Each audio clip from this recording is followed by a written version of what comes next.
저희 회사에는 그 인사 평가 제도가 없습니다. 소위 고과라는 거가. 다만 이제 직원들이 이제 행동의 어떤 덕목에서 중요한 세 가지를 꼽아서 영예이라고 해서 첫 번째가 이제 신뢰를 바탕으로, 두 번째가 목적을 중시하며, 세 번째가 주도적인 삶을 살자라는 거 가지고 이제 전 직원들이 한 달에 한 번씩 피드백을 합니다. 그래서 잘한 사람에 대해서 칭찬하는 방식으로.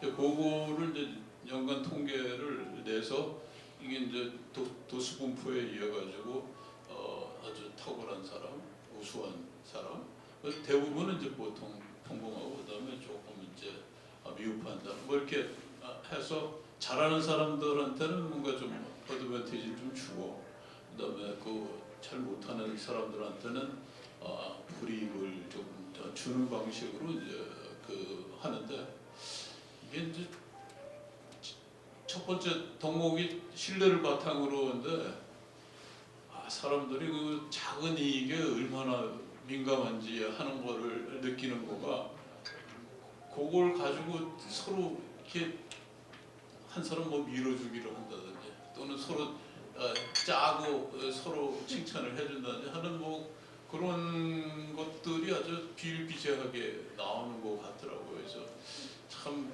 그 좋은 회사를 만드는데 첫 번째 신뢰가 굉장히 중요하다고 생각하는데, 이 신뢰를 쌓는 거가 참으로 이게 어려운 일이구나 하는 것을 절감을 했습니다. 오늘 연사로 모신 정병석 석좌 교수님께서는 노동부 차관을 역임하셨고, 제가 이 책을 지으신 책을 보고 아주 감명을 받아가지고 오늘 모셔가지고 우리 사회가 지금 처해 있는 문제가 뭐고, 또 그에 대한 어떤 뭔가 앞으로 가야 될 방향에 대해서 좋은 말씀을 들을 수 있을 것 같아서 정말 좋은 것 같습니다. 감사합니다. 참 반갑습니다. 이게 아침 첫 번째 강의로 제목이 신뢰 법치사회 구현, 굉장히 딱딱하고 그런데 제가 금년 초에 낸 책이 대한민국은 왜 무너지는가, 그 제목이 아주 거창한데요. 원래 잡은 제목이 제목입니다. 근데 이제 매일경제 신문사에서 책을 내는데, 야 이렇게 내면서 딱딱해서 아무도 안 보니까 제목을 바꾸자 해서 대한민국 왜 무너지는가. 근데요, 제가 아까 그 이제 소개도 하셨습니다만은 2016년에 조선이 왜 무너졌는가라는 책을 냈어요. 그러니까 그 책의 후속 편이니까 무너지는 어쩌고 이렇게 제목 붙여한다고 해서 대한민국이 무너지는가 되는데요. 어디 방송에 나갔더니 교수님 왜 무너지는 거 전공이냐고 해서 그것은 아닌 것 같고요. 자, 제가 한번 말씀을 드리겠습니다. 요 쭉 내용이 이렇게 뭐 사회 문화, 신뢰, 법치, 맨 아래 사회 지도층의 역할, 이 말씀을 드리려고 제가 요 강의를 하는 겁니다. 여기 이제 이 책도 그렇게 썼고요. 우리가 신뢰 사회가 안 되고 법치가 구현이 안 되고 그런데, 그래서 이제 우리 사회가, 한국이 지금 상당히 어려운 길목이 있습니다. 그러면 이 문제를 바로잡기 위해서 누가 해야 되느냐? 결국은 다 여기 계신 분들 같은 지도층들이 우리가 적절한 문제의식을 갖고 역할을 해야 된다. 저는 그 말씀을 계속 하고 있었는데, 그것을 책으로 쓴 것이 이제 아까 말씀드린 그 책입니다.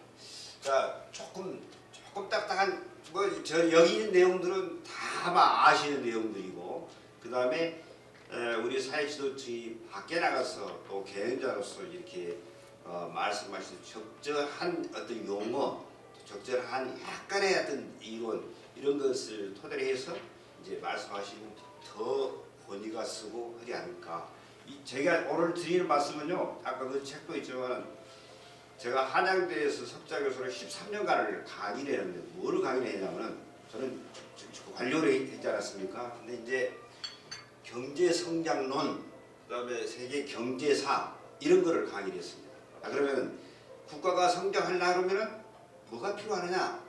뭐 잘 아시죠? 뭐 경제학을 뭐 알아주면 자 경제가 성장하려고 그러면 자본도 있어야 되고 노동력도 있어야 되고 기술도 있어야 되고 그러지 않습니까?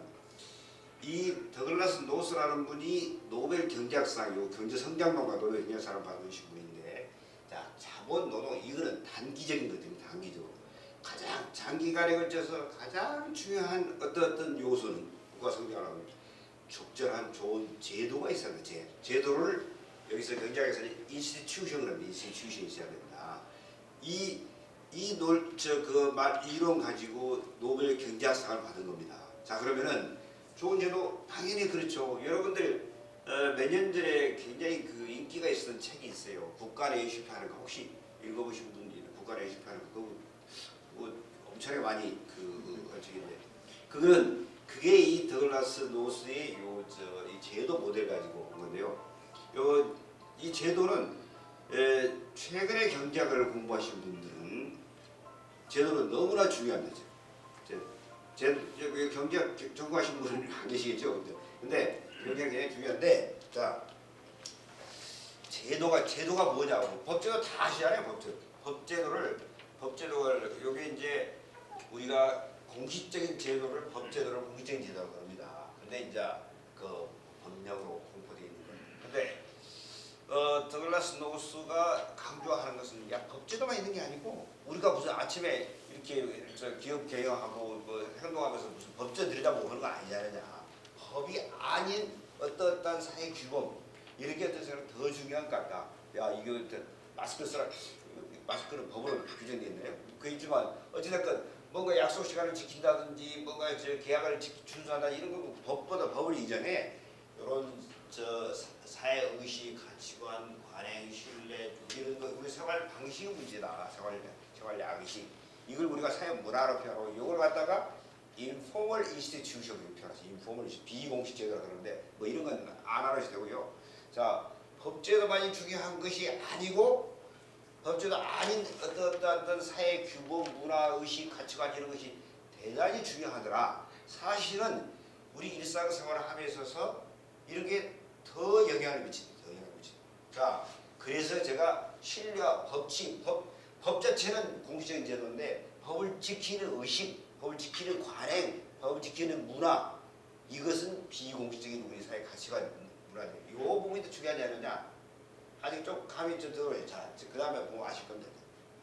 우리는 이 부분을 너무 자 지속적인 사회가 발전을 하려고 국가 발전을 하려면 이렇게 공식적 제도가 잘 셋업이 되어 있어야 될 법제도가 그런데 이제 그렇지 않고 이런 그 사회 문화도 함께 발전해야 되는데 자 우리가요 우리나라 제일 큰 문제는 뭐냐 그러면은 1년에 국회에서 수많은 그 의원 입법이 있어가지고 뭐 1년에 뭐 몇천 건, 만 건 뭐 이렇게 법을 만든단 말이에요. 법을 많이 만들어요. 법안 다 되는 것은 아니지만 아마 우리나라 같이 의원들이 국회에서 법을 많이 만드는 나라가 별로 없을 거예요. 너무나 법을 만들어요. 자 그럼 이 법이 만들었으면 이 법 시행이 되는데 시행은 별로 관심이 없어요. 아까 제가 앞에 이제서 우리는 법 만드는데 주로 관심을 갖고 법 시행하는데 별로 관심을 가지지 않는다고 하지 않습니까? 의원들한테 자기가 만든 법 어디 시행되는지 물어보세요. 그 관심 없어요. 한번 이게 방배에 쳐서 하고 나면 그 다음부터는 이제 이거 관심 없어요. 아주 문제입니다. 저는 관료 생활을 30년을 사람입니다. 저도 법을 여러 개 만들었어요. 그런데 우리가 법을 제대로 이행하는데 굉장히 사회 의식이 약합니다. 특히 그 정치하시는 분들은 법 만드는 거 실적으로 내가 무슨 법을 만들어 제안했다 이것만 강조하지 그 법이 다른 법과 상충관계 국민의 경제생활과 사회생활에 미치는 영향 이런 부분들은 약간한 얘기입니다. 근데 경제가 성장하고 나라가 발전을 하려면 좋은 제도, 시스템, 인스티튜션을 갖춰야 하는 것은 너무나 명확한데 자 우리가 이런 아무리 좋은 제도를 만들어놔도 법치라는 것이 제대로 안 지키면은 그거는 작동하지 않지 않습니까? 그 제도가. 자 제가 여기다가 굳이 빨간시로 써놓은 것은 이게 정말 중요한 부분인데 우리가 아까 김현수 교수님 법치국가라고 제가 법치 좀 이따 말씀드리겠어요. 제가 학생들한테 항상 먼저 물어봐요. 야, 우리가 법치국가냐 그러면 학생들이요.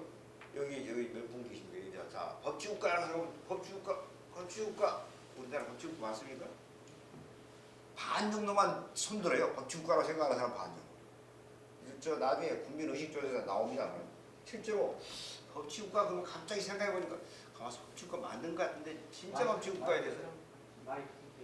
법치국가에 대해서 상당히 난감한 경우가 생긴다고 합니다. 왜 그런 일이 생겼을까? 자, 그런 문제를 제가 이제 조선과 그 여러 나라 사례들을 계속 왔다 갔다 이렇게 말씀드릴 건데요. 저는 조선 공부를 굉장히 많이 했습니다. 왜 조선 공부를 했느냐? 제가 아까 경제성장론, 경제성장 제도 관점에서 쭉 경제성장 과정을 보는데 이거를 주로 선진국 사례를 가지고 공부를 하죠. 그래서 스페인, 포르투갈, 네덜란드, 영국, 프랑스 이런 나라들이 어떤 접근에서 이렇게 산업화를 해가지고 성공을 했을까? 그러면 왜 하필이면 영국에서 산업혁명이 가능했을까? 그것을 경제성장론에서는 제도 관점에서 쭉 분석을 합니다. 그래서 이제 그걸 학생들과 세미나를 몇 년간 해보다 보니까 가만있어 봐. 이게 다른 나라 거 할게 우리나라도 해야지. 우리나라 것도 쭉 보는데 좋은 제도가 경제를 성장하고 나라를 발전시키는 반면에 그렇지 않은 제도는 나라를 성장이 못하게 하고 발전을 못하게 할 거 아닙니까? 이런 가장 좋은 사례가 조선이에요. 조선을 공부하는데 조선을 그럼 무슨 뭐가 문제라는 이야기냐? 이거 제가 한 장으로 딱 이야기하랍니다. 조선은요, 그 유학이념을 신봉해가지고 농업을 중시하고 농문상만 이렇게 표현합니다. 이거는 조금 좋게 표현한 거고 상공업을 억제를 해요. 상공업을 규제를 해요. 탄압을 해요.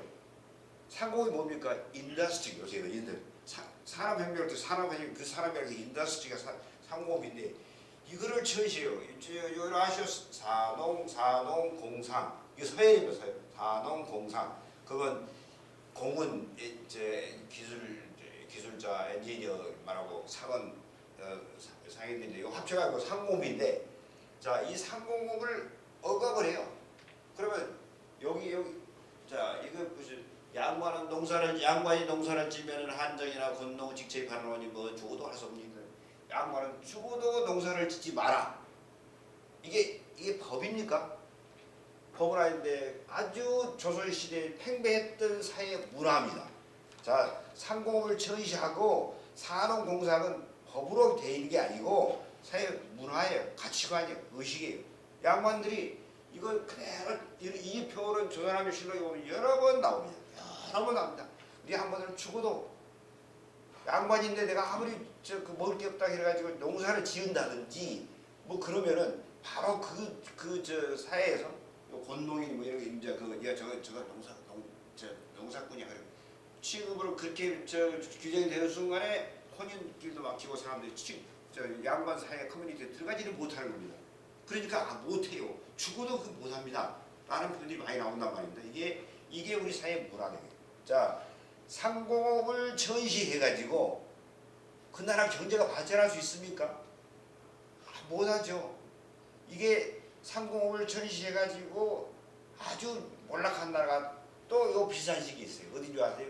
스페인은 아시다시피 해가 지지 않는 나라 영국보다 더 먼저 해가 지지 않아 전 세계를 이렇게 지배했던 게 콜럼버스 이후에 콜럼버스가 1492년에 오고 나서 그부터 시작해서 전 세계를 쫙 했는데 포르투갈, 스페인 딱 전 세계를 나누잖아요. 이 16세기는 스페인의 세계입니다. 세계에서 금은이 말이죠. 2만 톤이 이 톤으로 2만 톤이 쫙 스페인으로 전부 다 여기 남미, 그다음에 북미 다 이렇게 다 스페인으로 가잖아요. 자 이렇게 어마어마하게 금은이 몰렸던 나라가 스페인입니다. 여기 스페인 그 프라도 박물관이나 톨레도나 다 가보서 톨레도 마드리드 옆에 톨레도라는 데 가보시면은 그 성당에 이렇게 성당에 가면 성체 모시는 큰 이렇게 기념관이 있어요. 기념물이 있어요. 그게 콜럼버스가 맨 처음에 남미에서 가져온 은으로 만든 겁니다. 1년에 한 번씩 들고 나가서 시가 향진하고 그런다는데 자, 그 은으로 발라놨어요. 어마어마하게 많이 됐어요. 이것 때문에 인플레가 생기고 그런 정도로. 자, 그런데 스페인은요, 이거 상공업을 무시했어요. 돈 장사하는 것은 유대인이나 시키면 되고 네덜란드 만드는 것은 프랑스나 영국놈이 만드는데 우리는 그 사람들 쓴 물건을 갖다가 사치하고 낭비하고 사치하고 쓰면 되지 우리가 그걸 왜 만드냐. 아마 스페인들은 그 돈키호테 같이 뭐죠 이렇게 기사 이런 걸 중요시하고 그러지 직접 상공업을 굉장히 이거를 천실했어요. 그러니까 그 많은 부를 가져다가 이걸 가지고 사치품 사고 전쟁하고 쓰다 보니까 그때 쓴 물자들은 다 영국, 네덜란드, 프랑스, 유대인들이 다 하고 그랬단 말입니다. 그 사람들은 실제로 돈 벌었지만 별로 스페인은 남는 사람 자본이 없어요. 그렇게 많은 그물을 가져다 놨는데 이게 산업 자본화가 되지 않았기 때문에 계속 지속적인 서스테이블한 경제 성장이 안 됐단 말입니다. 자, 이 측면에서 생각해 보시면 경제가 얼마나 중요한지 아시는데 우선 다른 나라 물건 사놨으면 그거는 그 물건 만든 나라가 계속 할 기반이 생산시대 만들어지고 오래 지속 성장할 수 있는 기반이 만들어지 자기 나라가 된 건 아니잖아요. 근데 스페인이 역사를 한번 보시면은 17세기 요 무렵에 굉장히 상공업을 천시 상공작을 그러니까 자기들이 필요한 다 애국 사람들 불러다가 다 애국 사람들 시켰다고 해요. 거기에 스페인이 잘 나갈 때는 굉장히 많은 애국 사람들이 왔었죠. 자 스페인 유대인들이 주 상공업은 다 그거 하는데 이 유대인들을 갖다가 한 20만 명을 쫓아내잖아요. 유대인들 스페인에서 쫓아낸 종교적인 이유 때문에 쫓겨난 유대인들을 대거 받아들인 나라가 어디인지 아세요? 스페인. 네덜란드예요. 네덜란드. 역사책에 보시면은 네덜란드로 조그만 배를 타고 유대인들이 막 물밀듯이 밀려가는 그림들이 쫙 있어요. 네덜란드 그 사람 네덜란드가 대거 네덜란드로 온 거야. 네덜란드 그러니까 그 다음부터 16세기 후반 17세기 네덜란드 세계. 세계에서 가장 강국이 네덜란드. 조그만 나라. 자 그런데 조선은 이렇게 농업을 조선은요 이 가장 중요한 것이 해상무역을 금지하고 대무역을 통제하고 우리나라는요 바다를 막아버린 나라입니다. 조선이 바다를 막았다. 그거 모르셔요. 해안선에서 육지 해안에서 4km 심리가 4km잖아요. 4km를 벗어나면 국경을 탈출한 죄로 처벌합니다. 조선이 그렇게 했어요. 조선이. 자 이게 그러니까 여러분 아시죠? 고려 때 얼마나 이렇게 무역선들이 많이 왔다 갔다 예성강에 이렇게 막 꼬리를 물어서 이렇게 애국배가 드러나 하다가 이렇게 이기고 시도 나오고 그러잖아요. 그렇게 번창했던 고려무역가 조선시대 되면서 바다를 다 막아가지고 서해 바다를 조선시대 내내 서해 바다를 항해한 배가 하나도 없어요. 조선 배는 한 척도 서해에서 넘어간 적이 없어요. 중국으로 간 적이 없어요. 다 안 댕겨요. 옛날에 조선은 고려 시대는 고려 이렇게 소주, 항주 그쪽에서 다 이렇게 대동강 그 평양으로 이렇게 배가 왔다 갔다 했단 말이에요. 그러니까 그 배가 아라비에서 오고 그래가지고 쭉 이렇게 교역을 왕성하게 했던 데 아닙니까? 이거를 다 막아요. 그래가지고 또 심하자기로 공도 정책하는 공도 정책이 뭐냐면 섬을 비우는 정책. 자 제주도를 제외한 섬에서는 전부 나가라. 제주도 나머지 조금 섬들 전부 다 주민들을 이주시켰어요. 그게 조선이 취한 정책입니다. 뭐 외구를 나눈다고 그랬지만 어찌됐건 자 이렇게 조선으로 심리를 벗어난 그 해안선을 봉쇄했던 정도입니다. 자 이게 중국도 해금 정책을 바다를 이렇게 통상을 금지한 해금 정책을 했고 조선이 명나라 때 한 것을 그대로 받아가지 않습니까? 근데 중국의 해금 정책과 조선의 해금 정책은 성과에서 굉장히 차이가 나요. 중국은요 막아봤자 수십 개 나라에서 조공사냥단이 매일 물밀듯이 와요. 자 그러니까 아무리 해금 바다를 막아봤자 실조로는 다 온단 말입니다. 그 다음에 중국이라는 나라 자체 땅덩어리가 워낙 크기 때문에 이렇게 이 아래 그 강남 지역 그다음에 강북 이 신장 이후로 뭐 이런 데 많이 이렇게 교역을 하다 보니까 이게 그 내부적으로 그 운하 물류 시스템이 워낙 발달해가지고 그 내부 소통이 잘 되지 않습니까? 우리나라는 나라는 좋은데 바다를 막아버리고 중국이나 이렇게 다른 나라 교육, 일본과 교육도 안 하다 보니까 이게 우리는 정말 물류통이 안 되죠. 우리는요 조선시대에 우리나라가 그 일본과는 이렇게 적절하게 그 교육하는데 우리나라 상선은 한 척도 일본에 간 적이 없습니다. 다 오기만 해요. 왜 그렇게 할까요? 이제 우리 잘 보시면 우리나라 배가 뭐 물건을 수출한다고 뭐 일본을 가고 이런 적 없어요. 전부 이렇게 동네 지역에 외관 만들어 가지고 그 일본 상사 상인들이 그 상주를 했죠. 그런데 왜 그렇게 하는 거보다 그걸 안 해요. 일본도 해금 정책을 일부 했는데 일본은 잘 아시다시피 나가사키 이렇게 인공섬 만들어가지고 네덜란드만 거주시켜놨단 말이에요. 그러니까 이렇게 다른 나라와 소통할 수 있는 채널이 있는 거예요. 네덜란드를 일본이 네덜란드 대지마섬 한 바람에 항상 네덜란드가 아주 강국이었습니다. 네덜란드를 통해서 세계와 다 소통이 됐었단 말이에요. 우리나라는 중국은 아까 말씀드린 같이 이렇게 실크로드도 있고 그다음에 조공사절단이 수십 개 나라에서 오고 그러니까 제가 조공사절을 하는 30몇 개 나라 이렇게 됩니다. 계속 오는 거예요. 그다음에 서쪽으로 이렇게 실크로드 일리. 그러니까 같은 해금 정책을 하더라도 효과면에서는 어마어마하게 차이가 나죠. 그다음에 우리나라는 어디죠? 조국무역 중국과만 조국무역을 해요. 근데 그것도 이게요. 조국무역 하는 것도 이렇게 육로로만 가지 않습니까? 육로로 가려면 얼마나 고생이 많겠습니까? 시간도 많이 걸리고. 그다음에 소 말에다가 싣고 가는 것은 아주 한계가 있잖아요. 배에다가 어마어마하게 벌크를 싣고 가는 것은 비교가 안 되는 거죠. 배를 쓰지 않아요. 수레도 안 써요. 그러니까 중국 사절들도 왜 너희는 배를 안 쓰냐. 그 다음에 중국이 제일 중국 사절단들이 와가지고 제일 놀라는 것이 왜 조선은 수레를 안 쓸까? 수레를 써라 수레. 바퀴 수레를 쓰면 개념 짐을 실어갈 수 있지 않습니까? 조선은 정책적으로 수레를 안 쓴다. 바퀴를 안 썼어요. 얼마나 답답합니까? 안 써요. 세종대왕이 하도 수레를 안 쓰니까 수레를 100대를 만들어 가지고 자 앞으로 이게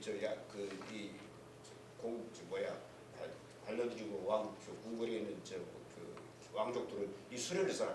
이 수레를 쓰는데 갖고 굉장히 논란이 많아요. 수레. 야 이거를 말이야 고장나면 누가 고치고 말이야. 이것도 우리나라는 한성에서는 몰라도 그 다음에 어디죠? 이렇게 조금 산골다고 많은데 이게 그 수레가 적절치 않습니다. 뭐 반대가 많고 그런데 수레를 100대를 만들어 보니까 그 다음에 이제 얼마 전에 써보니까 어때요? 그냥 그래요. 별로 성과가 없네. 자 수레가 세종대왕이 100대를 만들고 나서 다 묻혀졌어요.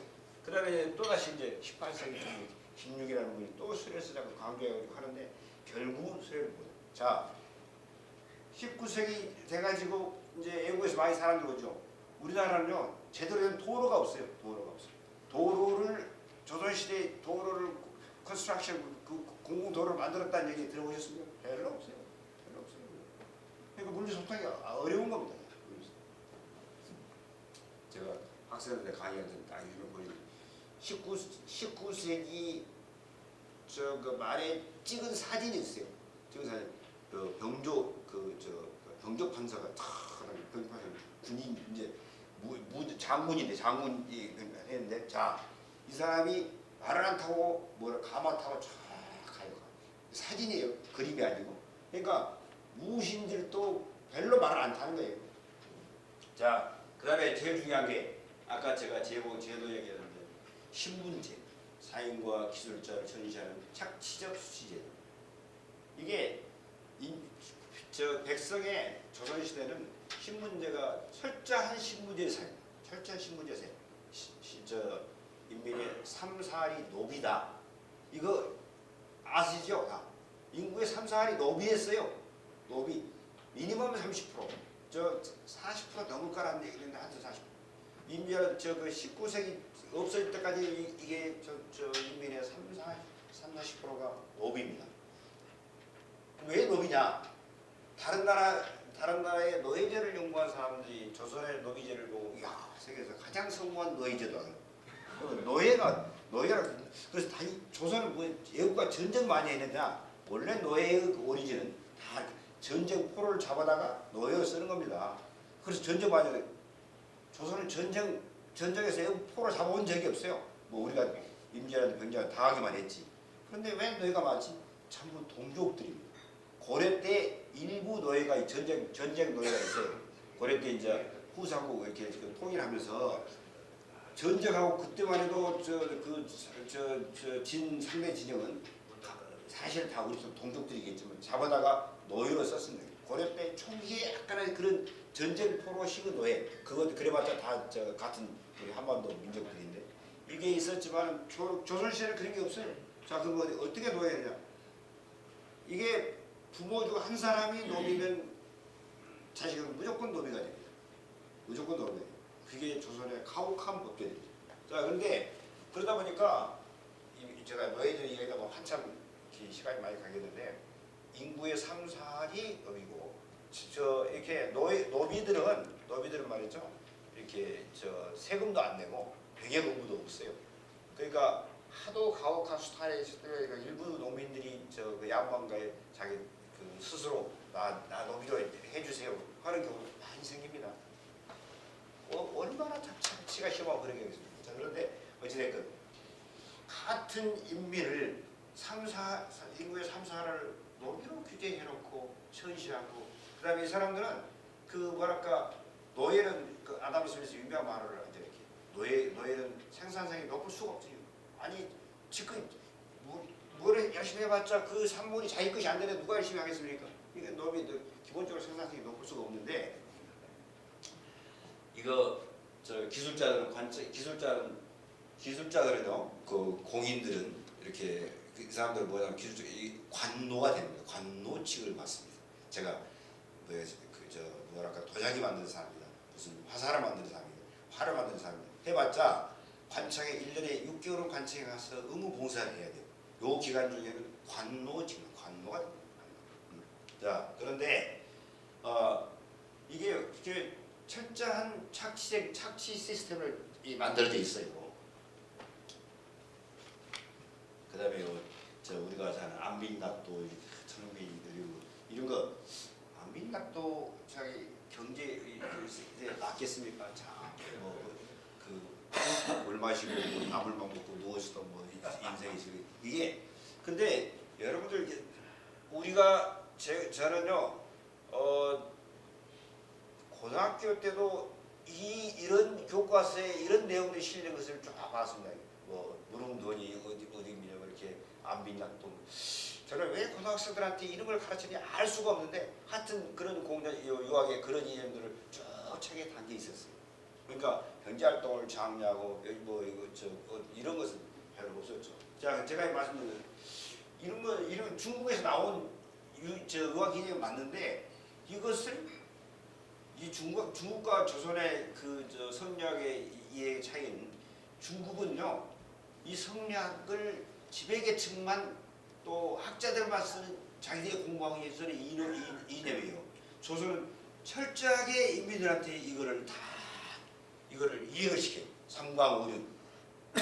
그래가지고 아니 왜 이거를 일반 저한테 이거를 한번 보고 뭐 강요를 하느냐.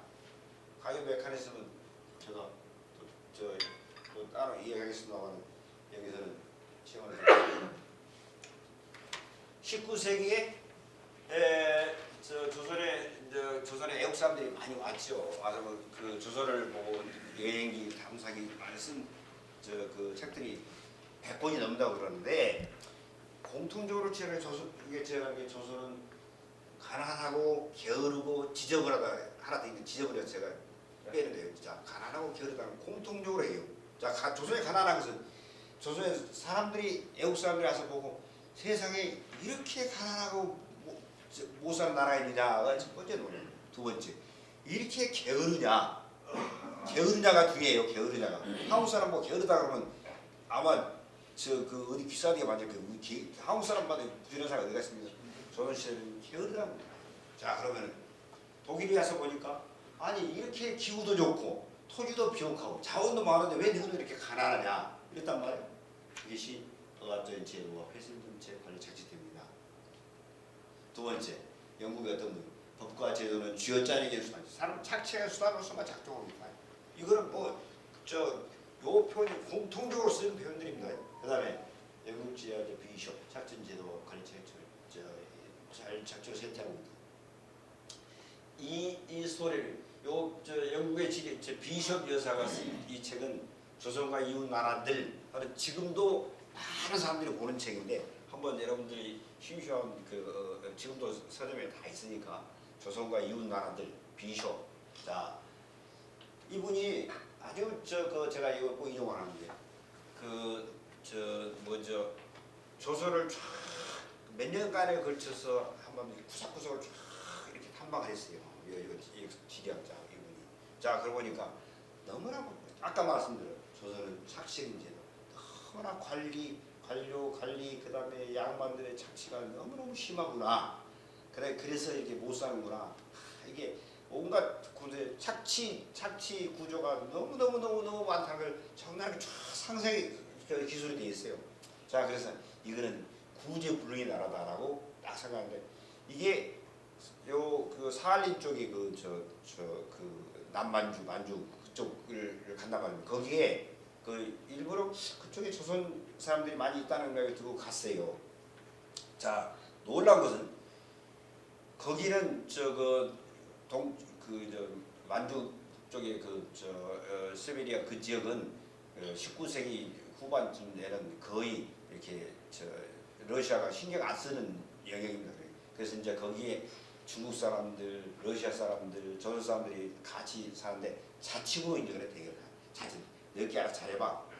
자, 여기 가서 보니까 가장 잘 사는 사람들이 조선 사람들이 가장 부지런하고 가장 잘 살고 가장 깨끗하고 문화적인 생활하는 사람들이 조선 사람들이더라. 그러니까 비숍 여사가 정말 깜짝 놀라고요.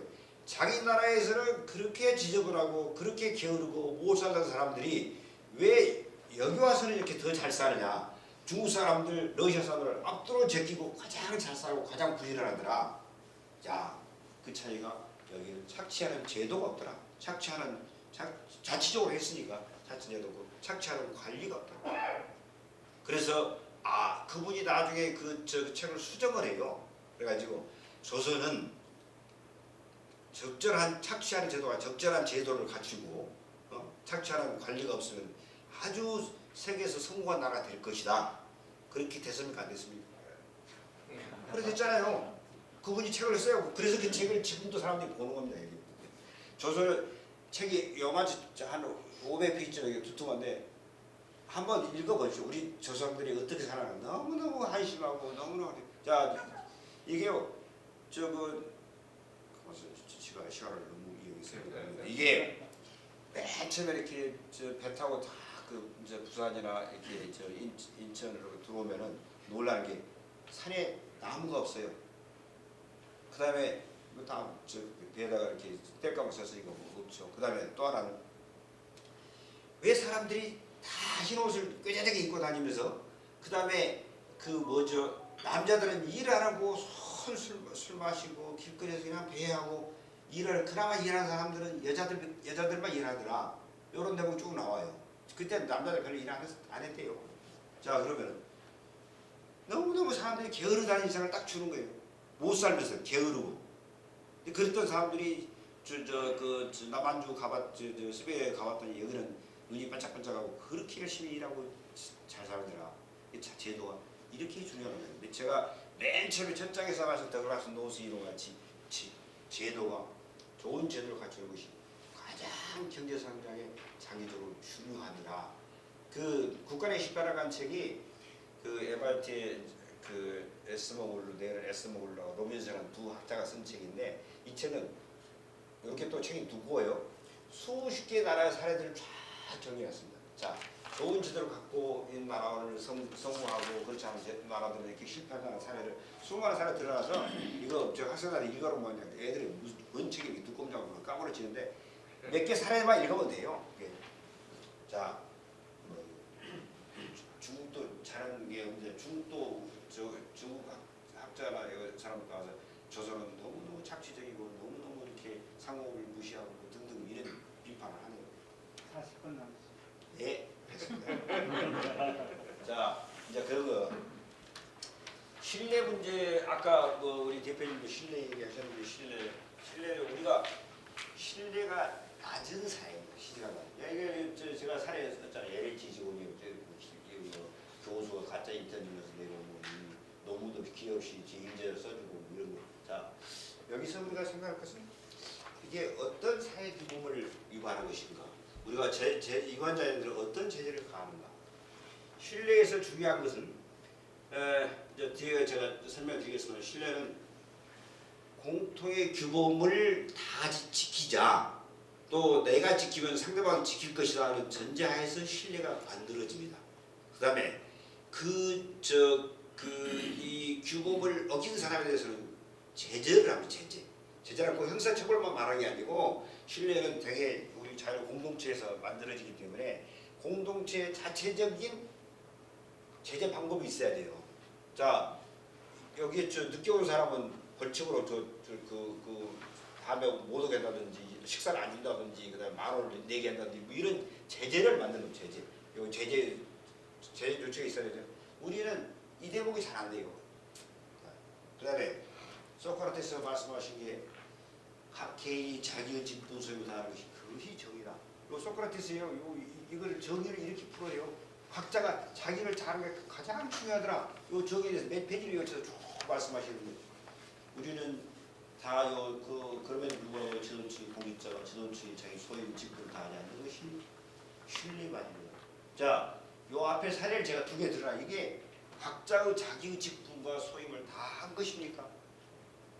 저는 거창하게 뭐 따지지 마. 이론적으로 제가 신뢰를 공부하면서 굉장히 여러 많은 책을 읽어봤는데 너무 그렇게 어려운 것 복잡하고 하지 말고 자기한테 주어진 역할, 자기가 주어진 역할 그거를 잘해야 돼요. 그 소크라테스가 그거 정의라고 그랬잖아요. 근데 우리는 그것을 다 하지 않고 그래서 신뢰를 어긴 것이죠. 자, 제가 교수예요. 교수면은 교수가 학생들을 열심히 강의하고 그다음에 뭐 인턴을 시키고 얼마나 교수가 내가 인턴을 누구를 하고 교수 책임이잖아요. 자 그러면 인턴을 하기로 했으면 자기가 확실하게 인턴을 시키고 거기에 맞게끔 자 얼마 동안 그 인턴을 잘했다 보였다 평가를 해줘야 되는데 인턴을 하지도 않고 아무나 시키고 그다음에 가짜 책을 써도 이거는 교수의 직분을 어긴 거죠. 소임을 어긴 거죠. 교수한테 사회가 부여했던 어떤 적절한 직분을 어긴 것이기 때문에 저는 가장 중요한 게 신뢰만이죠. 신뢰만이라고 저는 보고 싶어요. 그거하고 무슨 뭐 다른 법 위반 이건 따지는 별개의 이야기고 저는 우리 사회에서 가장 중요한 것이 이런 각자가 자기 소임을 다하지 않고 직분을 다하지 않고 그런 신뢰만인가 너무나 만연했는데 이것을 신뢰만으로 생각하지 않고 사람들이 제재를 하는 것이 더 큰 문제라고 저는 봅니다. 그래서 그 말씀을 드리는 겁니다. 뭐 갈등 분명 다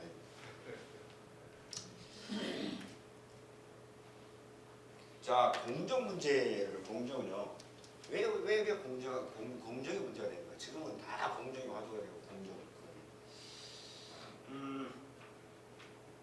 공정에서 중요한 것은 도대체 우리 사회 공정한 원칙이 뭘까? 공정은 어떻게 해야 공정하다 해야 될 것인가? 얘는 사회적 합의가 없다. 뭐 갑자기 사회적 합의 조금 묘하죠. 자, 공정에서 가장 중요한 것은 우리 사회가 공정하다가 보는 원칙 어떤 기준을 합의를 하는 겁니다. 공정과 정의에 대해서 가장 세계적인 대가가 존 롤스입니다. 여러분, 몇 년 전에 정의란 무엇인가를 우리나라에서 유일하게 100몇만 부가 팔리고 그랬다. 이거 안 보신 분은 없을 거예요. 정의가 뭐죠?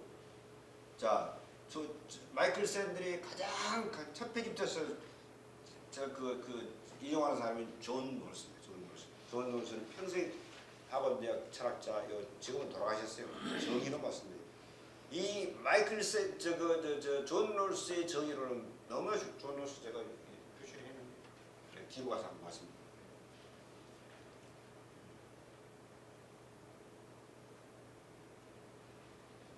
존 롤스 공정으로서의 정의.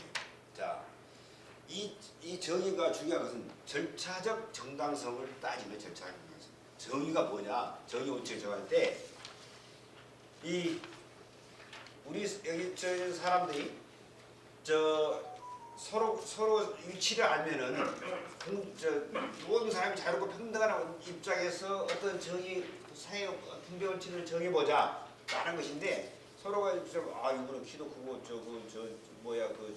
젊고 그다음에 돈도 많고 뭐 이렇게 하고 나는 상대적으로 어쩐가 이거 알면은 그렇게 공정하고 합리적인 원칙을 만들기 어렵습니다. 그러니까 무지배인이라고 해서요. 깜깜한 어떤 암흑 속에 딱 있는 거예요.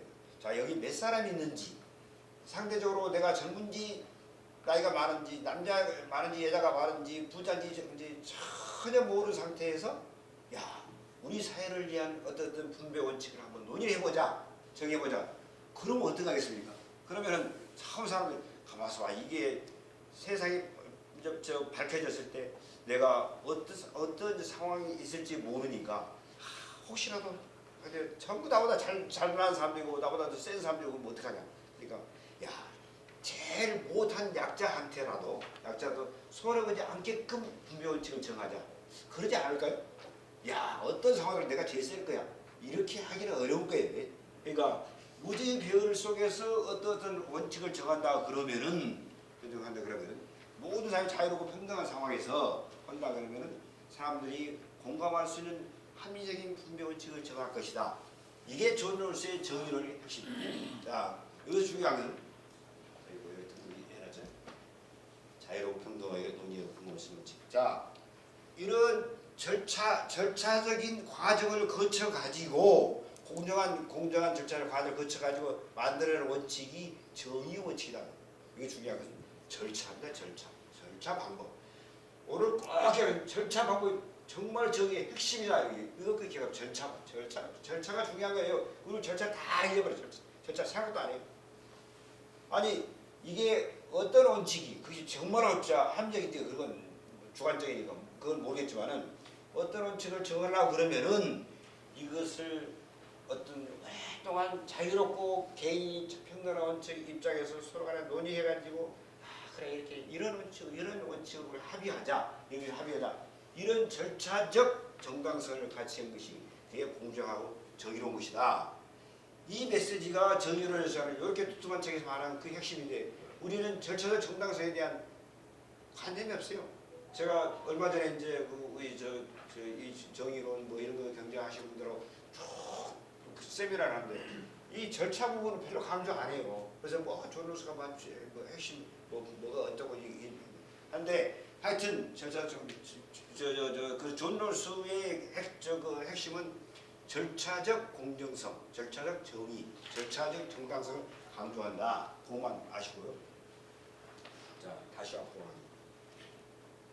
우리는 이런 사회적 합의가 없기 때문에 법제도라는 게 뭐냐면요. 법제도라는 것은 어떠한 그 공동체에서 옛날부터 공동체에서 우리가 이러이러한 원칙으로 예를 들어서 어른들은 공경하고 좌측 통역을 하고 그다음에 무엇을 어떻게 하고 이런 원칙들을 사회가 규범을 서로 간에 논의해서 정하지 않습니다. 이게 사회 규범이라는 건데 규범. 이 중에서 정말로 핵심이고 꼭 지켜야 할 것은 법으로 만들어 놓죠.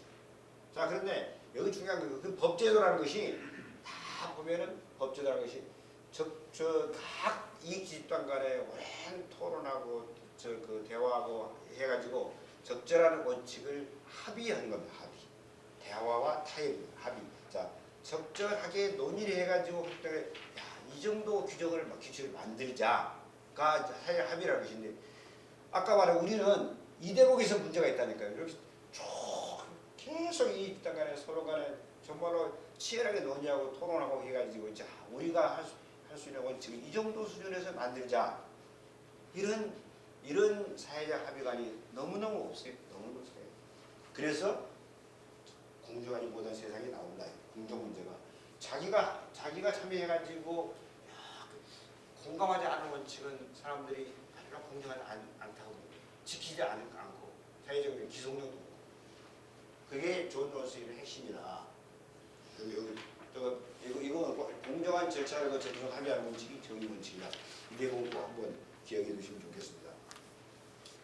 자, 요새 민주주의 일이라는 이것도 몇 년 전에 굉장히 어떻게 민주주의 무너지는 이 책도 굉장히 많은 분들이 읽은 책인데, 자 세계 트럼프 때 나온 겁니다. 트럼프니 뭐저 터키 에르도안이 뭐 어디 몇 사람들 사례 쭉 들면서 민주주의가 이기라는 것이 굉장히 많은 책과 논문들이 나왔어요. 민주주의 이기를 요번에 레빈스키 지빌렛 뭐 이거 하버드 교수 쓰기를 근데 제일 유명한 책인데, 어떤 나라의 민주주의 시스템이 위기인지 아닌지 보려고 하면 요 네 가지 기준을 한번 평가를 해보자. 네 가지 척도가 딱 있어요. 그럼 뭐냐면 정치 저자 언행, 민주주의를 규범을 준수할 의지가 있는가 없는가. 두 번째, 상대 정당 경쟁을 적으로 규정하는가. 세 번째, 목적 달성을 위해서 폭력을 묵인하고 조작하는가. 그 다음에 반대자 비난, 집회 금지하고 언론을 탄압하는가. 이 기준을 가지고 미국의 트럼프를 딱 봐도 트럼프는 모두 다 합격을 해요. 그게 독재자죠. 민주주의가 아니다 그죠. 다른 나라 가면 다 보면 그래. 우리나라는 어쩔까요? 그건 여러분들 알아 판단하죠. 뭐 말씀 안 하셔도. 그러니까 이게 이걸 보면은 어떤 지도자가 과연 민주주의 지도자 영향이 있는가 없는가 보려고 그러면 내가 보면 별로 어렵지 않아요. 간단하잖아요. 근데 이 기준을 못 지키는 정치자가 너무 많다 이겁니다. 너무너무 많아. 이런 걸 싹 무시해요. 이게 법제도만 따지지 말고 이런 걸 보자 하는 것이 레빈스키 지빌렛 이 책이 세계적으로 베스트셀러 된 이유가 바로 그런 겁니다. 자, 올해 학교 때 사회 규범을 더 중점을 두고 보자 이거죠. 관용과 절제라는 거예요. 관용과 절제를 강조하는데, 관용이라는 게 뭐냐면 상대 정당 적이 아니에요. 같이 저거는 입장이 다르고 좀 뭐 이해가 달라서 그래서 뿐이지 어떻게 그걸 적입니까? 적으로 봐서는 안 된다. 우리 사회 지금까지는 그렇게 안 했다 이거. 적으로까지는 이제 경쟁이 아니라 이번에 경쟁 내가 졌네. 네가 하고 나면 다음에 내가 또 이런 그런 관용이 없다. 절제. 자, 법제인 대통령이 되고 뭐 하는 법제인 권한이 있어요. 그렇다 해가지고 모든 걸 내가 다 한다. 이건 아니에요. 절대로 그렇게 하지 말자가 올해 확립된 미국에서 절제의 관행이었는데 이게 트럼프 때 많이 무너졌다 이게. 그러니까 이게 어떤 위원회를 구성하는데 다수 정당이 당연히 주도권을 잡을 거 아닙니까? 그렇더라도 60% 정도만 하지 더 이상 안 해요. 저 7명 위원회를 구성한다면 4명만 다수당이 하고 3명은 반대 양보하는 거예요. 자, 우리는 모조리 다 내가 모조리 다 해야 돼. 그런 건 절제가 안 돼요. 요게 법에 규정된 게 아니고 헌법에 규정된 게 아니고 이렇게 사회 문화를 관행을 규범을 만들어 왔었는데 왜 지금 와서 무너지느냐. 근데 이게요. 그 책을 여러분 딱 아까 민주주의에 무너진 거 책 보시면 이거 참 미국보다 우리나라 더 많을 것 같은데 이런 많이 들었는데 하여튼 뭐 제가 그거 한번 보십시오. 그 책 아주 책 참 재밌습니다.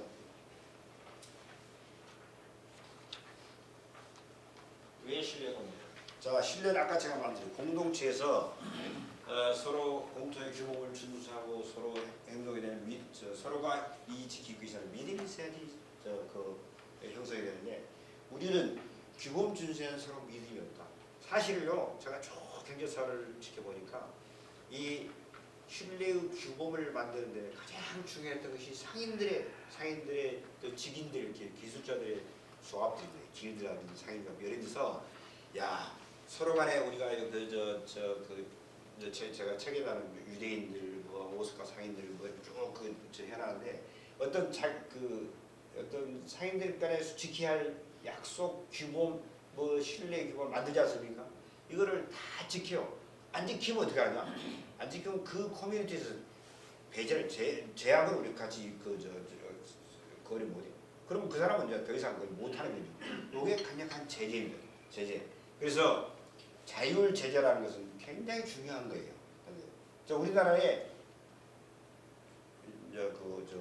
우리나라에 지역의 향약이라는 게 있어요. 향약이라는 게 뭐냐면 다 지역의 양반들이 우리 지역에 지켜야 할 규칙, 퇴계도 만들었고 그 다음에 율곡도 만들었고 퇴계 항양, 예한 뭐 이렇게 율곡 항양 있는데 자 유교 규범을 담아놨어요. 여기서 부모한테 효도해라, 이 형제간에 뭐 화목해라, 뭐 등등등 쭉 있는데 삼광오륜 지서를 좀 담아놨어요. 거기에 보면은 자 그다음에 이게 양반의 향약하고 향약 만든 사람이 누구냐면 양반들이에요. 양반 향하고 일반 서민들 향하고 또 다릅니다. 서민들한테는 이제 뭐가 들어가죠? 양반을 보면 반드시 공수 잘할 것 이렇게 들어갈 거 아닙니까? 안 하면 어떻게 하냐? 처벌을 해요. 향약은 그 동네의 양반들이 만든 규약이에요. 이걸 규약을 어기면 어떻게 한다? 처벌을 해요. 누가 처벌하냐? 그게 향교 그다음에 이런 데 불러다 놓고 양반들이 규정을 만들어 놓고 양반들이 그러면 처벌하는데 보통 매를 때립니다. 20대에서 80대까지 때려요. 그러다 안 되면 출향시켜요. 마을에 쫓아내요. 집을 무너뜨려요. 요게 조선시대에 공통적으로 했던 것들인데 자 이런 향약이 일본도 있어요. 일본에. 일본과 차이는 뭐냐면 일본은 농촌에는 농민만 살아요. 그러면 사무라이나 그 상인들 공인들은 전부 다 도시에 살아요. 그렇게 영농 분리를 해놨잖아요. 도농 분리를 해놨잖아요. 그러니까 농민들이 자기들이 만든 자기들의 규칙을 만들어가지고 자기들이 일곳을 이행을 한단 말이에요. 거기는 누가 제재하는 것도 전부 자기들이. 조선은 양반들이 만들어요. 그래가지고 서민들한테 지키라고 해요. 처벌을 누가 해? 양반들 처벌. 자 그러니까 규칙 만드는데 내가 참여한 바가 없어요. 일반 서민들이 볼 때는. 근데 자기들은 양반들이 아까 말한 규정을 술 먹고 주사를 부렸다든지 그러면은 향약 위반인데 양반들이 했다가 하면은 너 그 마당에 가서 3시간 벌써 있어. 요런 정도 처벌합니다. 서민이 어겼다 그러면 아까 말씀드린 보통 20대에서 80대를 때려요. 차이가 나는 거예요. 차이가 난단 말이에요. 그러니까 서민들이 그거를 승복할 수 있겠습니까? 아까 존 롤스의 정의를 절차적 정당성이 없는 거죠. 공정하지 않은 거죠. 우리는 그런 인식 팽배해 있어요. 그러니까 여기 아까 말씀 주로 이제 이런 상공업 전시에서 상거래에서 약속 계약 같은 지금도 우리가 약속이나 계약 같은 그 성실한 게 안 지키는 문화가 많지요. 아르바이트를 하더라도 야 내가 시간당 10,000원 줄게. 그 시절은 출근 시간 9시부터 오후 12시까지요. 그러면 그걸 철저하게 지키고 그래야 돼. 뭐 적당히 지갑하고 핸드폰이라고 이렇게 하고 있다가 시간 돼서 이제 시간 되기 전에 나가고 이런 거 이러니까 신뢰가 안 만들어지죠. 신뢰가요. 제가 노동부에 있으면서 근로시간 단축 주 48시간, 44시간, 40시간 하는데 근로시간 단축할 때 우리가 제일 강조하는 것은 그러면은 일하는 시간이 줄어들면 일하는 시간마저 철저하게 지켜야 된다. 이 문화를 만들자. 그랬는데 예를 들어서 그 9시 출근, 6시 퇴근 그러면 이게 뭐냐면 9시 일을 9시 일을 시작하는 거예요. 근데 6시에 되면 일을 딱 끝내는 거예요. 근데 우리는 9시 출근을 어떻게 합니까? 9시가 정문 통과 시간이에요. 6시 정문 퇴근 나가는 시간이에요. 그러니까 출근이 9시 정문 통과에 그때부터 옷 갈아입고 정리하고 10분, 20분 지나야 일이 시작하고 그 다음에 6시 정문 통과하려고 그러니까 5시 반부터 딱 정리해놓고 퇴근 준비하잖아요. 이건 아니다 이거죠. 그래서 야 옛날에는 48시간 일했는데 지금은 이제 40시간 일하니까 줄어든 시간 많지는 철저하게 지키는 문화를 만들자. 그렇게 관행을 규범도 기업체 규범 만들고 그러자는데 그게 아직도 좀 잘 지켜지죠? 저는 이 인식이 있어야 되는데 우리가 적어도 신뢰라는 것은 규범이 그렇게 규칙이 만들어지면 철저히 이거는 지키자. 아는 사람은 제재를 하자. 이 제재라는 말을 제가 계속 강조하는데 우리는 제재가 있어야 됩니다. 제재. 뭐라고 안 주고. 공정 규범을 이렇게 많은 사람들과 협의를 거쳐서 만들고 제재 관행을 정리, 지원 충분히 소수점 조정하는 것 이런 게 중요하다는 얘기예요. 자 이제 법치로 가볼까요? 법치는 아까 말씀드린 것 같이 이 법제연구원이 국책기관인데 굉장히 폭넓게 조사를 몇 년만 해요. 법치가 그린다는 거 60%가 그린다고 40%는 아니다고 그러는데 아마 지금 더 늘어났을 거예요. 법적인 이거 보면 지도층을 보면 안 지킨다. 자, 이거 봅시다.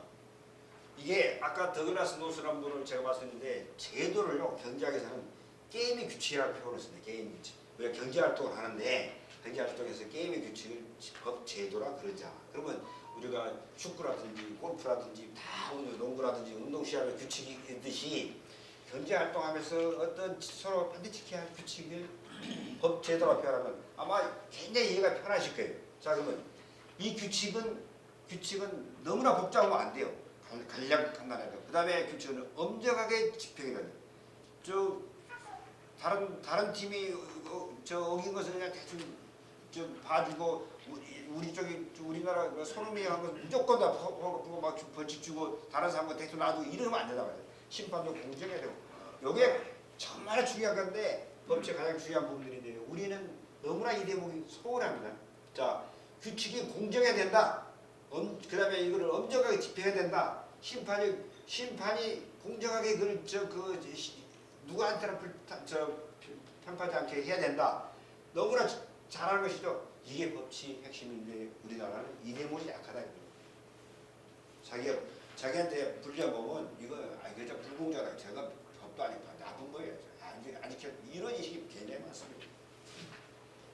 자 법치 요건. 법치는 이 두 가지가 있어야 돼. 법치라고 해요. 법치. 아까 법치 말씀 다 하셨는데 법의 내용이 정당하고 공정한 절차로 확립돼야 한다. 요 부분 제가 쭉 말씀드렸고 두 번째 누구에게나 공정하게 법이 집행된다. 누구에게나가 가장 권력자입니다. 권력자와 그 다음에 돈 많은 사람들 우리가 집행하는데 자 공정하게 집행이 되는데 우리는 지금까지 우리가 법치국가다라고 이제 갖는 것은 이 첫 번째 요건에서 상당히 좋은 점수를 받아왔습니다. 어찌됐건 1987년에 헌법을 국민적 합의로 헌법을 개정하고 나서 그 헌법에 따라서 민각에서 법령을 만들고 집행하고 해왔는데 그 헌법 최근에 보시는 분이 있는 거예요. 헌법요. 제가 봐도 마음에 안 드는 부분이 있어요. 그렇더라도 이 헌법에 우리들 우리 법령 국가 법제처 공시하고 보면 국민적인 합의로 여야가 만장일치로 모든 사회의 합의 과정을 거쳐서 만들었다고 정식으로 규정을 해놨어요. 그러니까 아니 그게 마음에 안 드는 부분이 있더라도 이거 지켜야죠. 거기에 보시면요 헌법특별 1987년 시민 대항전 이럴 때 굉장히 많은 사람들이 헌법 개정 요구가 있어가지고 그 요구를 다 각계각층이 다 헌법 개정안을 내고 그래서 그것을 국회에서 헌법 개정위원회 만들고 수많은 공청회 거치고 뭐하고 해가지고 적어도 이 정도라고 그러면은 국민적인 합의 과정을 거쳤고 그 다음에 여야가 만장일치로 합의를 했고 그것이 지금 헌법입니다. 헌법이에요. 제가 봤을 때 마음에 안 들면 있거나 말거나 그 당시 합의를 거쳤다고 합니다. 그러면 지켜야 될 거 아니에요. 그러면 지켜야 되죠. 근데 지금 헌법을 여기 계신 분도 안 보고 국회의원도 안 보고 또 안 보는 사람이 너무나 많아요. 헌법을 너무나 무시해요. 헌법을. 그러면 되네. 제가 뒤에 가서 그 말씀 드리겠는데 자, 이 헌법은 적어도 절차적인 내용과 절차에서 정당성을 갖췄다라고 보자 이거죠. 그렇게 봐야 되죠. 거기에 맞게끔 다른 하위 법령들이 쭉 만들어지고 있는데 두 번째 누구에나 공정한 첫 번째 이 대목은 우리는 아직도 미진하게 많아요. 유명한 유전 무죄, 무전 유죄. 이거 누가 한 말인 줄 아세요? 90년대 무슨 유명한 탈옥자 자기를 말이에요. 이 몇백만 원 훔쳤다고 감옥 뭐 해가지고 어떤 그 사람이 제가 이름 사람 나쁜 사람 이름까지 기억을 할까. 하여튼 근데 자기는 몇 년 처벌을 받는데 그 당시에 그 유명한 정경환 자기가 훨씬 많이 해먹었는데 그 1년 살고 말더라. 이게 유전무죄 그 사람이 죽으면서 한 이야기죠. 그래서 이게 아주 유명했죠 그때. 자, 이게 제일 그 중요한 것이 헌법에 우리나라는 자유민주주의와 시장정체가 확실하게 언급이 정립되어 있습니다. 헌법. 자, 그런데 그 헌법이 명백히 살아 있음에도 불구하고 시장경제 체제를 위하는 법을 최근에 많이 만들었습니다. 시장경제가 뭡니까? 개인의 자유와 기본권을 존중하는 것이고, 그 다음에 재산권을 존중하는 기업활동이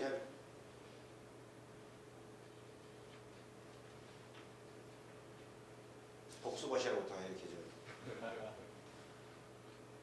헌법에 보장된 기본권 침해. 기본권 침해 제가 무슨 사례를 말씀드리지 않겠지만 예를 들어서 대북 전당 금지법을 만든다든지 만들 수도 있을 거예요. 그러나 적절한 충분한 논의를 해야 된다. 그다음에 헌법에 보장된 기본권을 침해하지 않게끔 해야 한다. 이게 중요한데 이런 것을 막 만든단 말입니다. 그럼 충분한 논의 과정을 없이 만든단 말입니다. 이거는 공정한 절차를 위배한 것이다. 그다음에 권력 분리관을 제외하는 법, 기업경의 자유, 재산권 보호의 법 만들고 절차를 위하는 입법, 법에 규정된 절차를 건너뛰는 법들이 많이 만들어져요. 이게 제대로 된 법치국가인가? 여러분들 저는 그 관점을 생각해 주십사. 자, 우리 헌법 지금도 엄연히 살아있는 헌법 개정하려면 개정해야죠. 당연히 개정해야 되는데 헌법도 개정하지 않고 거기에 규정되는 자유민주주의와 시장의 절차도 법 입법 법 절차 이런 것을 무시하는 법을 만드는데 국민들이 가만히 있다니 이거는 정말 문제가 있어요. 이건 잘못된 거야. 지적을 해줘야 돼. 그다음에 이게 보시죠. 저 두 노조가 이제 보시죠. 이거 이제 언론에 많이 나오고 겪어보실 수도 있겠지만, 자 노조가 한국노총이냐 지들끼리 싸워가지고 그 아파트 그 재건축 현장을 딱 막아가지고 우리 자원봉사 사람 물가기 출입을 통제하는 바람에 맨날 며칠을 공사를 못해요. 자 여기에 어떤 문제가 있습니까? 노사관계 무슨 것이 이건 둘째치고 왜 국민의 기본권과 생명 자유가 침해를 받느냐? 그럼 국가는 뭐 하느냐? 국가가 가장 중요한 역할은 국민의 생명과 신체, 재산을 보호하는 것이 국가의 가장 중요한 원칙입니다. 국가 존립이 사회개혁론에서는 다 자유로서는 이게 사회 질서를 위해서 최소한의 우리가 그 자유를 양보를 조금 자유가 내가 양보하더라도 야 치안 질서를 유지해주라. 그래가지고 내 생명과 신체 자유를 지켜주고 내 재산을 지켜주라가 국가의 국가의 국가를 세우고 세금 내는 가장 중요한 책무입니다. 가장 중요한 책무예요. 이게 사회계약론입니다. 사회계약론 서양에만 있는 게 아니고 동양에도 있어요. 정도전 아시죠? 정도전이 그 삼봉집에 딱 그런 게 났어요. 야 우리가 국가가 국민들이 그 세금 내는 논리를 그렇게 설명해요. 세금 내는 이유는 왕이나 관료들이 우리를 인민을 지키기 위한 일을 하니까 그래서 세금을 내는 논리가 그가 있습니다. 이거 엄청난 겁니다. 응? 1200년대 그런 책을 쓸 정도 사고가 사회계약론이 아마 거기서 나오지 않나 모르겠는데 이렇게 쫙 가는 거예요. 그 다음에 국민들한테 신뢰를 저버리는 군주는 왕은 이거는 디버판다. 이거는 맹자의 사상입니다. 맹자.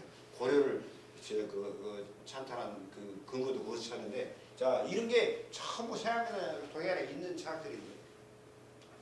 자 이게 가장 중요한 것은 왜 국민의 신체 그 다음에 신체 위협을 받죠.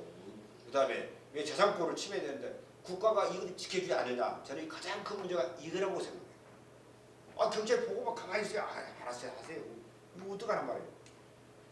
우리가 세금을 내고 그다음에 국가의 가장 중요한 일은 국민의 신체와 생명과 자유와 재산권을 지켜주는 건데 재산권 보호에서 국가가 너무나 역할을 잘 못하죠. 이런 사례도 수없이 많아서 어느 기업체 사장실에서 임원을 폭행하고 경찰이 바깥에 있으면서도 그거를 방치해가지고 아주 논란이 된 사례고 노조가 이런 사례들은 많이 생기고 있지 않습니까? 자기들 문제 갖고 왜 개인과 기업의 재산권을 침해하느냐 생명의 신체 위협을 주는 거예요. 기울어진 사법 공정성 문제. 이것도 뭐 제가 말씀드리지 않아도 자 법원이라든지 헌법재판소, 선관위가 과연 편파적 구성 그 한쪽이 다 장악해서는 안 된다고 그러지 않았습니까? 법 판결에 대한 불만. 그 판결에 불만했으면 법원은 법관을 탄핵을 해요.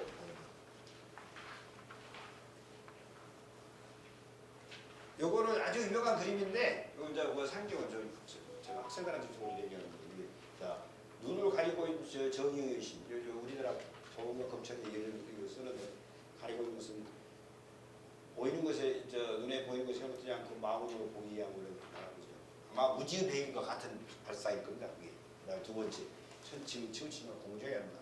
그 처벌을 제재를. 이게 굉장히 법치의 상징적인 부분이죠. 우리나라는 잘 안 지키는 거 같아요.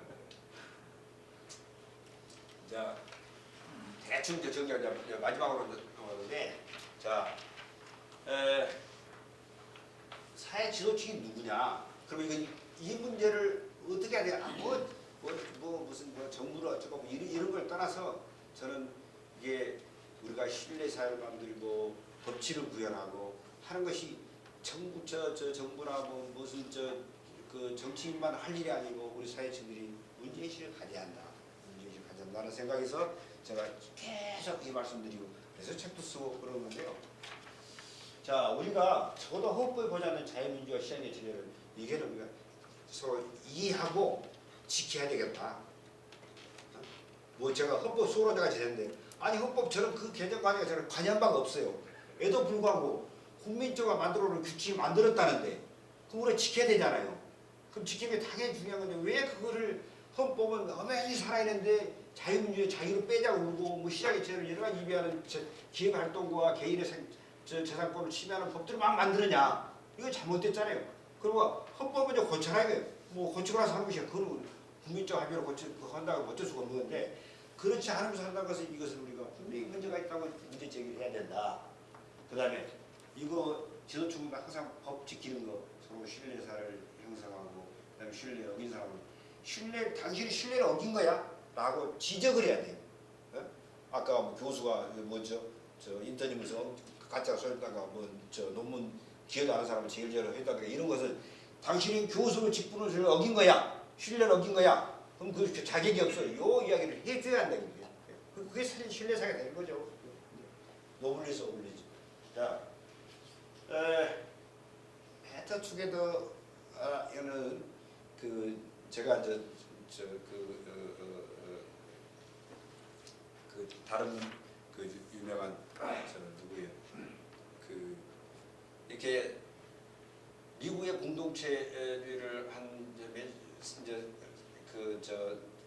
캠페인이 이름이 베터 투게더 어게인. 자, 미국에서 이게 이제 시간 다 돼가시죠? 네. 제가 이제 에피소드로 책 제목이 볼링 얼론이라는 책이 있어요. 볼링. 혼자서 볼링 친다 이거예요. 자, 볼링이 미국에서는 굉장히 파퓰러한 스포츠였어요. 근데 그것이 20세기 후반쯤 이러다 보니까 아니 그렇게 볼링 클럽이 많고 볼링장이 많고 사람들이 다 이렇게 클럽에 속해서 같이 모여서 볼링 하던 사람들이 어느 날부터 보니까 언제부터 보니까 혼자서 소속되지 않고 혼자서 볼링을 치더라. 이게 볼링 언론이에요. 왜 이랬을까? 커뮤니티가 무너진 거예요. 커뮤니티가. 그래서 볼링 클럽 이런 커뮤니티가 많이 만들어져야 되는데 그래가지고 그러다 보니까 전부 각자 개인 플레이 하게 되고 그래서 가장 대표의 시그널로 볼링 치는 데서 이제 볼링 클럽들이 주저되고 이제 여러분이 아시다시피 많은 단체들 예를 들어서 사회지 클럽, 로타리 클럽, 무슨 라이언스 클럽 뭐 이런 거 그다음에 무슨 스포츠 클럽 뭐 이런 거 노조까지 포함해서 이런 이익 집단 공동체들이 19세기 말부터 시작 20세기 초에 굉장히 많이 만들어집니다. 이때부터 이제 공동체가 활성화된 거예요. 자, 모든 것을 공동체를 통해서 이렇게 행사를 하고 거기에 소속감을 느끼고 서로 상부상조하고 그랬던 것이 이게 많이 약화되더라. 개인주의화 되더라. 그래서 볼링까지 혼자 치는 사회가 됐더라. 그래서 이거를 그러지 말고 애들도 같이 더불어서 잘 사는 사회를 만들자. 이래서 신뢰를 회복하고 사람들이 그 소속감을 느끼게 하고 이래야 되지 않느냐. 이런 이야기가 저 대충 맞는 이야기죠. 자, 우리나라는 이런 이야기를 하는 사람이 별로 없어요. 그래서 우리가 우리 저를 포함해서 이제 많은 이렇게 그 좀 사회 활동하던 사람들이 계속 이런 얘기를 하면서 우리가 이거 만들자. 그래서 자꾸 몇 개 해가고 있습니다. 자, 그래서 오늘 제가 여기서 드리고 싶은 말씀, 마무리하고 싶은 말씀은 제가 오늘 말씀드린 건 다 아시는 내용들을 정리해 드리는 거죠.